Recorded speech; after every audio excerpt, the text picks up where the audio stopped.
వెలుగుమట్లలో ఇండ్లు కూలిపోయిన బాధితులు ఇక్కడ ధర్నా చౌక్ వద్ద ధర్నా చేస్తున్నారు. మా ఇండ్లు కూడా మాకు కట్టివ్వాలి, అదే ప్లేస్లో కట్టివ్వాలని చెప్తున్నారు. కొందరు కూడా వాళ్ళు ఇచ్చిన లిస్టులో కూడా మా పేర్లు లేవని చెప్తున్నారు. మనతో మాట్లాడడానికి ఆ వెలుగుమట్ల బాధితులు ఉన్నారు. అమ్మ చెప్పండి, మీ ఇల్లు కూలగొట్టాడు అక్కడ, మీకు అక్కడే ప్లేస్ ఇస్తా అంటారు, మీ లిస్టులో మీ పేరుందా? మా పేరు లేదు సార్, పేరు లేదు. ఇల్లు కూలగొట్టేటప్పుడు మేము లేము.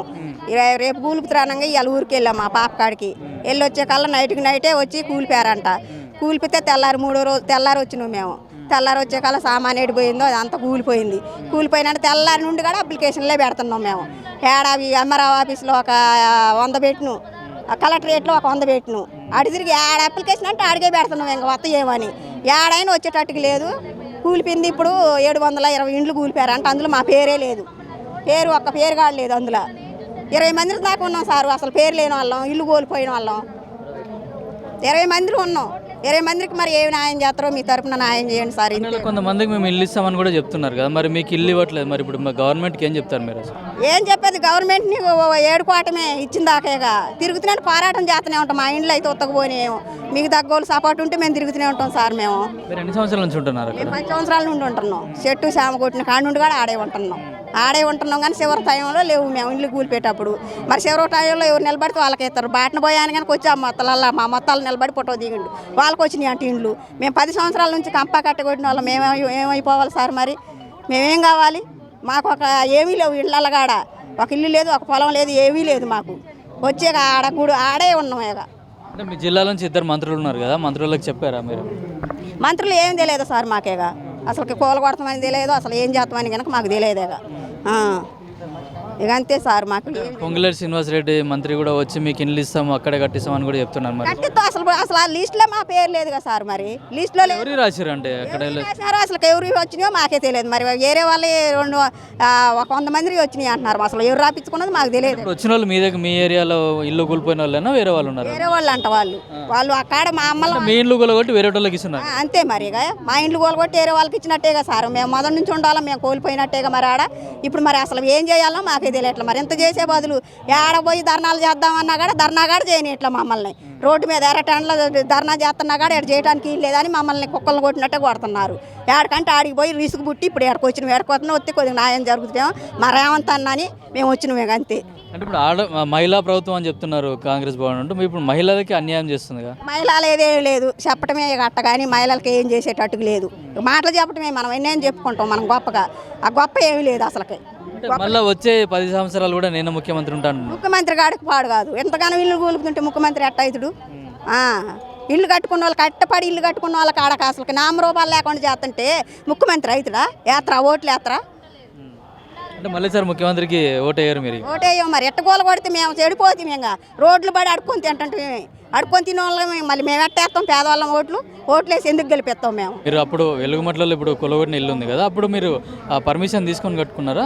పర్మిషన్ ఏమి ఇవ్వలేదండి. కట్టుకోవచ్చు, అందరూ ఉండొచ్చు అంటేనే మేము 11 సంవత్సరాల నుండి అక్కడే ఉంటున్నాం. సర్లే అని ఒక 2 లక్షలున్నర దాకా అప్పు తీసుకొచ్చుకొని రేకుల షెడ్ వేసుకున్నాం. ఉంటున్నాం 11 సంవత్సరాల నుంచి. కరెంటు లేకున్నా, నీళ్లు లేకున్నా, ఏ బాధలైనా పడుకుంటూ ఉంటూనే ఉన్నాం. ఇప్పుడు ఈ విధంగా ఈ కాంగ్రెస్ వచ్చిన తర్వాత ఒక నైట్కి నైట్ వచ్చేసి అసలుకి ఒక్క ఇల్లు లేకుండా తెల్లారి 6 గంటల వరకు అసలు స్వాధీనం చేసి పడేసారు. ఎక్కడికక్కడ అసలు కొన్ని నోటీస్ ఇవ్వలే, ఏమీ ఇవ్వలే. ఇప్పటికి మీ 45 రోజుల నుండి కూడా అన్ని చుట్టూ తిరుగుతుంటే కూడా ఎవరికి కూడా 3 మంత్రులు ఉన్నారు. 3లో కూడా ఒక్కరు కూడా అసలు వచ్చి ఏం జరిగింది, ఏం స్పందించారు? 412 మంది అన్నాడు ఆయన. 412 మందిలో 311 మందికి ఇచ్చిండు. అందులో 100 మందికి వాళ్ళ వైపు ఉన్న ఇచ్చిండ్రు. మరి ఏది పేదోడికి? దాంట్లో కూడా కొన్ని అక్కడ లేని వాళ్ళ పేర్లు కూడా ఉన్నాయి. అసలు అక్కడ ఎవరు లేని వాళ్ళు కూడా అవి కూడా వచ్చినాయి. సరే అట్లని మేము ఓకే అని ఒప్పుకున్నాం. మరి పేదోడికి ఆధార్ కార్డు కొడితే ఏం లేకుండా మీకు ఇస్తామని అన్నాడు. మరి ఆధార్ కార్డు పొలాలు ప్లాట్లు ఇల్లు ఉన్న వాళ్ళకి అన్నీ వచ్చినాయి. మరి పేదోడికి ఎక్కడిచ్చారు ఇల్లు? ఎక్కడున్నది? ఏది లేదు. మేము ఉన్నోళ్ళమా ఎక్కడనో పోయినాము. అక్కడ లేని వాళ్ళకి ఇచ్చారు. 2వ విడత ఇస్తాం, 3వ విడత ఇస్తామని అన్నారు. కనీసం అక్కడ 1000-1200 మంది ఉన్నారు. ఇప్పటివరకు 300 వచ్చినా కూడా 700 మందికి ఇంక ఇవ్వాలి. అదే స్థలంలో ఇల్లు కట్టి ఇవ్వాలని రేవంత్ గారిని మేము కోరుకుంటున్నాం. అంటే ఇప్పుడు ఒకవేళ మీరు అక్కడ ఇల్లు కట్టియకుండా లిస్టులో మీ పేరు లేకుండా కూడా ఎట్లా ఏం చేయాలనుకుంటారు మీరు? ఏం చేయాలనుకున్నా ఇప్పటిదాకా ఖమ్మంలో పోరాడినా, ఇప్పుడు హైదరాబాద్లో పోరాడుతాం. దేనికైనా సిద్ధంగా ఉన్నాం. ఇప్పుడు మహిళలకు ప్రభుత్వం అని చెప్తున్న సీఎం రేవంత్ రెడ్డి కాంగ్రెస్ పార్టీ కూడా ఇట్లా మహిళలకి అన్యాయం చేస్తున్నాడు కదా. మహిళలకే జరుగుతుంది. కావాల్సింది గూడేగా పేదవాడికి. ఏది మేమేం కోరుకోలేదుగా కావాలని. ఆ గూడు కావాలన్నా కూడా అట్లా చేశారు. అది ఏం పద్ధతి కాదు. కావాలని తెచ్చుకున్నాం కదా మేము. కాంగ్రెస్ని కావాలని తెచ్చుకున్నాం కాబట్టి మాకు ఇలా జరుగుతుంది. అంటే మీ ఖమ్మం జిల్లా నుంచి అత్యధికంగా కాంగ్రెస్ వాళ్ళు గెలిచిర్రు.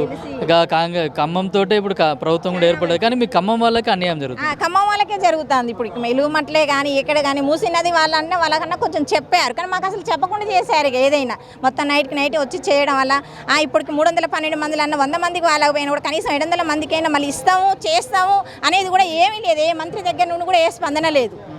మాకు కావాల్సింది ఏంటంటే అదే స్థలంలో మేము ఇల్లు కట్టి ఇవ్వాలని కోరుకుంటున్నాం. అంటే మీ జిల్లాలో 3 మంత్రులు ఉన్నారు, 3 మంత్రులు కూడా మీకు ఎట్లాంటి సాయం చేయట్లేదు? ఏ విధమైన సాయం లేదు. అసలు సాయం ఏంది? మేము నైట్ వస్తుంటే కూడా బస్సులలో లేడీస్ని పాత బస్సులో 30 మందిని ఆపేస్తారు. అసలు ఎక్కడికి వెళ్తున్నారు మీరు, ఏంటి, దేనికి అని కవర్లు చూడడం, అక్కడనే ఆపేసి వాళ్ళని 2 గంటల దాకా అక్కడ నిలబెట్టారు. నిలబెట్టిన తర్వాత మళ్ళీ మా అన్నలు ఇట్లా అందరూ వెళ్ళి వాళ్ళని 1 గంట తర్వాత ఈ బస్సు ఆపేసి ఆ బస్సుని తీసుకొని వచ్చారు. అలా జరుగుతుంది. మళ్ళీ 10 సంవత్సరాలు కూడా సీఎంగా నేనే ఉంటాను, కాంగ్రెస్ గవర్నమెంట్ తెలంగాణలో ఉంటుందని చెప్తున్నారు. మీరు ఏమంటారు? మంచి జరిగితే మళ్ళీ 10 సంవత్సరాలు ఏంది, మళ్ళీ 10 సంవత్సరాలు కూడా గెలవచ్చు. దాంట్లో ఏం లేదు. ముందు పేదలకు మంచి జరగాలి కదా. పేదోడు అంటే రేవంత్ రెడ్డి అన్నాను మేము అనుకున్నాం, కానీ ఇలా జరుగుద్దని మేము ఎన్నడూ ఊహించుకొని షాక్ ఇచ్చిండి అన్నట్టు మాకు. అమ్మ, మీ ఇక్కడ వెలుగుమట్లలో జాగాలు ఇస్తా అంటున్నారు, ఇండ్లు ఇస్తా అంటున్నారు, మరి ఇక్కడ ఎందుకు వచ్చి మీరు ధర్నా చేస్తున్నారు? లేదండి సార్, అక్కడ మాకు న్యాయం జరగలేదు. అర్హులైన వాళ్ళకి ఇస్తా అన్నారు సార్, కానీ ఎంక్వైరీ చేసి ఇస్తా అన్నారు. కానీ ఎంక్వైరీ చేయకుండా అక్కడ లేని వాళ్ళకి ఇచ్చారు సార్. 120 మందికి లేని వాళ్ళకి ఇచ్చారు. అంటే లేని వాళ్ళు అంటే అక్కడ ఇల్లు కూలిపోయిన ఇల్లు లేదు, వాళ్ళకి ఏదీ లేదు. అప్పటికప్పుడు వచ్చి అధికారం ద్వారాగా వాళ్ళు వచ్చి మేము కూడా ఎక్కడే ఉంటున్నాం అని పిటిషన్ పెట్టించుకుంటే వాళ్ళు కాబట్టి అధికారంలో ఉన్నోళ్ళు కాబట్టి వాళ్ళకి ఇచ్చారు. అర్హులు వాళ్ళు అంటే అధికారంలో అంటే ఎవరు అంటే ఉన్నోళ్ళకి ఆ పార్టీ వాళ్ళకి, కాంగ్రెస్ పార్టీ వాళ్ళకి అధికారంలో ఉన్నారు కదా సార్. మా చేతిలో ఉంది కాబట్టి మా వాళ్ళకి ఇచ్చుకుంటారు, వాళ్ళకి ఇచ్చుకున్నారు. మేము అక్కడ గుడిసెలు వేసుకొని అక్కడ 8 సంవత్సరాల నుంచి ఉంటున్నాం సార్. మాకైతే రాలేదు. ఎవరికైనా అక్కడ ఉన్న వాళ్ళకి ఎవరికైనా మాకు పట్టా వచ్చింది అన్నోళ్ళు లేరు సార్. అసలు మేము ఎవరు కూడా అక్కడ పట్టాలు వచ్చిన వాళ్ళు లేవు. మేము అక్కడ ఉన్న వాళ్ళకే రాలేదు, అస్సలు లేని వాళ్ళకి వచ్చినాయి సార్. మరి అదేనా సార్, మరి అదే అక్కడ న్యాయం జరగట్లేదని ఇక్కడికి వచ్చినాం సార్. అంటే అక్కడ మిమ్మల్ని కూలగొట్టింది కూడా వాళ్ళకి ఇవ్వడానికే మీ ఇంట్లో కూలగొట్టి వాళ్ళకి ఇచ్చారు అనుకోవచ్చా? మరి మేమైతే అనలేదు సార్ ఇంతవరకు అయితే. ఇప్పుడు అదే జరుగుతుంది కదా, జరుగుతుంది. మరిగా ఇల్లు కూలగొట్టాక మేము అట్లా అడిగి 15 రోజుల దాకా అంబేద్కర్ భవన్లో ఉండి ధర్నా చేసినాం. అయితే పొంగులేటి శ్రీనివాసరెడ్డి గారు అన్నారు కదా, మీకు అర్హులైన వాళ్ళకి ఇల్లు ఇస్తాం, 311 పేర్లు వచ్చినాయి అన్నారు. ఆ 311 పేర్లు ఎంక్వైరీ చేసిస్తా అన్నారు సార్. మరి అందరూ ఎంక్వైరీ చేయాలి కదా సార్. ఎంక్వైరీ చేసి ఉంది లేని చూసి ఇవ్వాలి కదా సార్. మరి అక్కడ ఉంటున్నారా ఉండట్లేదని చేసి ఇవ్వాలిగా. అసలు లేని వాళ్ళకి ఇచ్చారు, అసలు ఆ నుంచి 8 సంవత్సరాలు ఉన్న వాళ్ళకి ఇవ్వలేదు సార్. మరి అదే న్యాయం? అక్కడ న్యాయం ఏది? అసలు మాకు న్యాయం ఏం జరగట్లేదు సార్. అది అంటే ఎవరెవరికి ఇస్తారని ఏమన్నా లిస్ట్ అక్కడ అంటేసిరా? ఇది గ్రామ సభ కూడా జరిపి అక్కడ వాళ్ళ అర్హులైన వాళ్ళకి ఇవ్వాలి కదా. ఏది లేదు సార్. అక్కడ 311 పేర్లు వచ్చినాయి, పేర్లు చదివారు. ఆ 311 మందికి ఎత్తమన్నారు. అంటే ఈ 311 మందిలో కూడా ఎవరు లేరు, అక్కడ ఉన్నోళ్ళు ఎవరు లేరు. అది మేమని అడిగేసరికి ఎవరికి ఇట్లేదా అన్నారు. మళ్ళీ ఇచ్చారు కానీ వాళ్ళు అయితే రావట్లేదు సార్. మాకు ఇచ్చారని వాళ్ళు వదిలేశారు. లేనోళ్ళం మేము పోరాడుతున్నాం సార్, మాకు ఇవ్వాలి. అక్కడ లేని వాళ్ళకి ఇచ్చారు, అక్కడ అట్లా ఇటువేంది అంతా ఎంక్వైరీ చేసి ఇవ్వాలి కాబట్టి మేము పోరాడుతున్నాం. ఎంక్వైరీ చేసి మళ్ళీ ఉన్నోళ్ళు ఎవరో లేనోళ్ళు ఎవరో అర్హులైన వాళ్ళకి ఇవ్వాలని మేము కోరుకుంటున్నాం సార్. మాకు అక్కడే మా ఇల్లు అయితే ఎక్కడైతే కూల్చేశారో అక్కడే ఇళ్ల స్థలాన్ని ఇల్లు ఇవ్వాలని మేము కోరుకుంటున్నాం. మంత్రి పొంగులేటి శ్రీనివాసరెడ్డి కూడా వచ్చి మీకు ఇళ్ళ పట్టాలు ఇస్తున్నామని చెప్పేసి కొందరు పట్టాలు కూడా ఇచ్చిండు కదా. మాతో చెప్పలేదు అన్నారు అని కూడా మా దగ్గర రాలే. ఇట్లా అందరమంగలు వచ్చి ఆమె ఇవ్వలేదు మాకు. ఎడిదిరి కలెక్టరేట్లోకి వచ్చి అక్కడ పేర్లు వచ్చిన వాళ్ళకైతే పట్టాలు ఇచ్చారంట. మేమైతే ఆ శ్రీనివాసరెడ్డి గారిని అసలు చూడలేదు. లోపల పోయిన వాళ్ళు అది బస్సులో ఎక్కించుకొని పోయారు. కొంతమంది ఒక 20 పేర్లు చదవటం బస్సులో ఎక్కించుకొని పోవటం, ఆడ కలెక్టరేట్లో కూర్చోబెట్టడం, ఒక బిల్లు ఇచ్చారు. ఆ బిల్లు ఇచ్చిన వాళ్ళకి కూడా రాలేదు సార్ పట్టాలు. వేరే వాళ్ళకి మళ్ళీ దొంగసాటుగా పిలిచి పట్టాలు ఇచ్చారంట. ఆ పట్టాలు అట్టు ఇచ్చారు. మేమేమంటున్నాం అంటే అర్హులైన వాళ్ళకే ఎంక్వైరీ చేసి ఇవ్వాలని మేము కోరుకుంటున్నాం. మీ జిల్లా నుంచే 3 మంత్రులు ఉన్నారు, అయినా కూడా మీ జిల్లా ప్రజలకు అన్యాయం జరుగుతుంది. చేశారు సార్, వాళ్ళే చేశారు అంటున్నాం. మేము ఎంతో కావాలని మేము వాళ్ళ కోట్లు వేసి వాళ్ళని గెలిపించుకున్నందుకు మాకు అన్యాయం చేశారు. మేమైతే ఇంతవరకు అయితే వాళ్ళైతే చూసి మేము అడగలేదు. శ్రీనివాసరెడ్డి గారిని మేము ఇంతవరకు చూడలేదు, మేము అడగలేదు. కాకపోతే ఇట్లా మాట్లాడుతున్నాం. ఆ సార్కి దయ ఉండి మేము వాళ్ళకి ఏడిపియాలి అని అనుకుని ఇస్తే మాకైతే సంతోషం సార్. మేము సంతోషిస్తామని మేము అంటున్నాం సార్. రేవంత్ రెడ్డి మళ్ళా కూడా నేనే సీఎం అవుతా అని చెప్తున్నాడు. నేను చెప్పా సార్, ఇప్పుడు రేవంత్ రెడ్డి గారు సీఎం కావాలంటే మళ్ళీ మాకు అక్కడే ఇల్లు చోట్లు ఇస్తే ఆయనే సీఎం అవుతాడు. మాకు అక్కడ ఇస్తే వరకు మాకు అక్కడ ఇస్తే ఆయనకే వేస్తాం సార్ ఓట్లు, ఇకపోతే వెయ్యం. మాకైతే మా వైపు ఎవరైతే ఉండి నిలబడి మాకు న్యాయం చేస్తారో వాళ్ళే సీఎం చేస్తాం మేము అందరం. వెలుగుమట్లలో ఏదైతే పేదల ఇల్లు కూల్చిన ఘటన అక్కడ వాళ్ళకే, అక్కడ ఉన్న వాళ్ళకే మేము ఇల్లు ఇస్తామని చెప్తున్న ప్రభుత్వం, కానీ ఇప్పటి వరకు మాత్రం అక్కడ వేరే వాళ్ళకి ఇస్తున్నారు. 300 పైచీలకు పేర్లు చెప్పినా కూడా దాంట్లో కూడా అక్కడ ఉన్న వాళ్ళకి, అక్కడ గతంలో నివాసం ఉండి ఇప్పుడు ఇల్లు కోల్పోయిన వాళ్ళు ఎవరైతే ఉన్నారో వాళ్ళు ఎవరు కూడా ఆ లిస్టులో లేరు. మాకు అన్యాయం జరుగుతుంది.